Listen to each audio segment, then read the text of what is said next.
Sir JOIT 817 post board का result काफ़ी लंबे समय से अटका हुआ है। आपसे भी बच्चे कल मिले हैं। क्या कुछ इसमें प्रोसेस चल रहा है, कब तक निकल पाएगा? क्योंकि परेशान है बच्चे भी, आपसे भी बात हुई होगी। देखिए, हम JOIT का जो रिज़ल्ट है उस पर सरकार गंभीरता से विचार कर रही है। पर मैं आज कुछ न्यूज़पेपरों में ये देख रहा था कि ये कहा गया कि कुछ मंत्रियों से मिलो। ये ना तो कहा गया और ना ही कहने का ऐसा मकसद है। मैंने कहा कि मंत्रिमंडल में इसकी विस्तृत चर्चा होगी। आप मंत्रिमंडल में हमको कानूनी पहलुओं पर चर्चा करना पड़ेगा और सभी मंत्रियों को इस बारे में अवगत करवाना चाहिए। पर ये खबर आने की 4 मंत्रियों को बोल दिया, 5 मंत्रियों को बोल दिया, ये कोई ऐसी कोई बात नहीं है। और किसने ये खबर चलाई मुझे तो इसकी भी जानकारी नहीं है। और क्यों चलाई, मेरा कोई बयान नहीं, मेरा कोई कुछ नहीं। मेरे से JOIT मिलने आए, उन्होंने मुझसे पूछा कि सर हमारा रिजल्ट क्यों नहीं निकल रहा।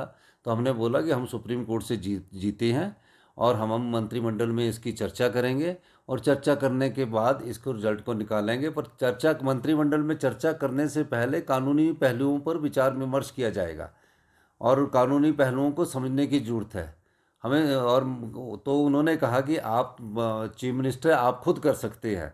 तो मैंने उस बात का जवाब दिया कि चीफ मिनिस्टर का मतलब ये नहीं है कि उस मंत्रिमंडल के उस सदस्यों को प्रभावित करे। चीफ मिनिस्टर का कार्य होता है मंत्रिमंडल के सभी सदस्यों से सहमति बनाकर कार्य करना। मंत्रिमंडल का कार्य इसलिए बनता है। तो उनको मैंने बोला कि आप तो उन्होंने हमको पूछा कि हमें सभी मंत्रियों को मिलना चाहिए। तो मैंने कहा कि सब आप मिलो, अब वो आपका अधिकार है। लेकिन अभी मंत्रिमंडल में जब चर्चा हुई तो उसके कानूनी पहलुओं पर हम विचार कर रहे हैं और कानूनी पहलुओं से जैसे ही हमें पॉजिटिव आंसर आएगा हम उनका रिजल्ट निकालेंगे। सर, एक कार्यक्रम भी जिस तरह से आजकल आपने चलाया है, सरकार गांव के द्वार, काफ़ी। देखिए, सरकार गांव के द्वार कार्यक्रम का मुख्य उद्देश्य ये है कि 1 वर्ष पहले जब कांग्रेस पार्टी की सरकार आई और कांग्रेस पार्टी ने जिस प्रकार की वित्तीय स्थिति थी, जिस प्रकार की आर्थिक बदहाली थी, उससे निपटने के लिए जो हमने व्यवस्था परिवर्तन किया, उसके बाद के जो परिणाम थे वो हम जनता के दरबार में लेकर जाना चाहते हैं। इसलिए क्योंकि सरकार गांव के द्वार कार्यक्रम के तहत हम लोगों को ये बताना चाहते हैं कि आप कितने सालों से अपने इंतकाल के लिए लड़ते रहे, अपनी तकसीम के लिए लड़ते रहे। हमने परिवर्तन, कानून में परिवर्तन किया आम लोगों को फ़ायदा पहुंचाने के लिए। और मुझे खुशी है कि पहले जो लोग पटवारियों के पीछे घूमते थे, अब सरकार के अधिकारी और पटवारी लोगों के पीछे घूम रहे हैं। यानी कि सरकार गांव के द्वार कार्यक्रम के उद्देश्य से ये भी हम लोगों को जागृत कर रहे हैं। लोगों की मूलभूत समस्याएं क्या है, किसान की मूलभूत समस्याएं क्या है, 1 साल में हमने किस तरह परिवर्तन करके 20% अपनी अर्थव्यवस्था को पटड़ी पर लाया है, वो हम सरकार गांव के द्वार कार्यक्रम के तहत बता रहे हैं। हिमाचल विरोधी भाजपा किस तरह है, आपदा के समय का हमारे साथ खड़े नहीं हुए, तो अब हिमाचल विरोधी भाजपा है। अभी BBMB में जो हमें सुप्रीम कोर्ट ने 4300 करोड़ रुपए का अवार्ड दिया, उसको अवार्ड को दिलाने में कोई मदद नहीं कर रहे। तो कहाँ है ये भारतीय जनता पार्टी के लोग हिमाचल की सरकार, हिमाचल के लोगों के साथ खड़े हुए? इतिहास की सबसे बड़ी आपदा में खड़े नहीं हुए। BBMB से जो शेयर मिलना उसमें हमारे साथ खड़े नहीं हुए। जो हिमाचल का शेयर है वो भी धोला से लूरी प्रोजेक्ट में इन्होंने स्टैगर करके वो 40 साल बाद ले लिया। तो कहाँ भारतीय जनता पार्टी के लोग खड़े हुए? 6th पे कमीशन दे दिया, 6th पे कमीशन का जो एरियर था वो नहीं दिया।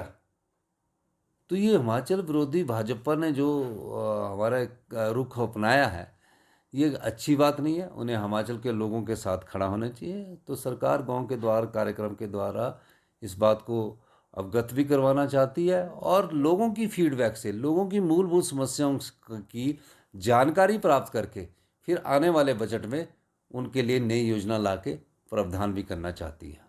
सर, एक गेस्ट फैकल्टी को लेकर में लोगों को गलत फहमी है। होता क्या कि 1 हफ्ते के लिए टीचर छुट्टी चला जाता है।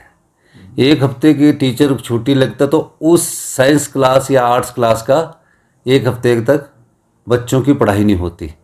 जब मैंने ये पाया कि क्वालिटी एजुकेशन में हिमाचल 18वें स्थान पर पहुंच गया है, तो उसके पीछे मूलभूत कारण क्या है? जब मैं मूलभूत कारण किया कि टीचर्स की काफ़ी लोगों की ट्रांसफ़र इधर से उधर होती रहती है, तो एक एक हफ्ते 10-10 दिन तक टीचर नहीं होते हैं। तो 10 दिन के लिए कोई अगर टीचर रखना चाहता है तो उस टीचर को, उस प्रिंसिपल को, उस क्षेत्र के और अधिकारी को ये राइट होना चाहिए कि 10 दिन के लिए प्रिंसिपल उस क्वालिटी एजुकेशन का, उस मेरिट के आधार का अगर है तो उसको रख सकता है। मेरिट क्या है? 75% +2 में होनी चाहिए, 65% बीएड में होनी चाहिए। अगर कॉलेज में रखना है 10 दिन के लिए तो उसके लिए मेरिट क्या है? वो नेट सेट क्वालिफाई होना चाहिए, जेआरएफ क्वालिफाई होना चाहिए। उसको उन्होंने गलत समझ लिया। उन्होंने गलत समझ लिया कि ये पता नहीं सालों, 1 साल के लिए रख रहे हैं, 2 साल के लिए रख रहे हैं। ये पीरियड बेस्ड अवली हम पॉलिसी लाए हैं। अभी इसको फिर जब इसका हुआ तो कहीं ना कहीं कन्फ्यूजन कहीं से हुआ, तो मैंने उनको बोला कि अभी ये जो पीरियड बेस्ड अवली पॉलिसी है इसको अभी रोक दिया जाए, और मेरे से चर्चा करने के बाद और जब एजुकेशन मिनिस्टर आ जाएंगे उसके बाद ही इसको हम आगे अमली जामा पहनाएंगे। ये सिर्फ इसलिए रखा जा रहा है कि पीरियड बेस में पैसे फिक्स नहीं है। तो प्रिंसिपल पूछता कि फाइनेंस से अप्रूवल है कि कितने पैसे देने हैं, तो हमने फिक्स कर दिया कि जेवीटी का 200 रुपया घंटे के हिसाब से दे सकते हैं, और जो बीएड का है जेवीटी का उसके हिसाब से दे सकते हैं, कॉलेज में इसके हिसाब से दे सकते हैं। वो पैसे है, एक पीरियड पढ़ाएगा तो इतना पैसे मिलेंगे, पर पढ़ाएगा ये नहीं है कि 1 साल तक पढ़ाएगा। तो उस दृष्टिकोण से हम ये कार्य कर रहे हैं। आवरली बेस्ड पीरियड बेस है। नेक्स्ट जैसे ही आएंगे उनसे चर्चा करने के बाद तब तक मैंने इसको रोक दिया।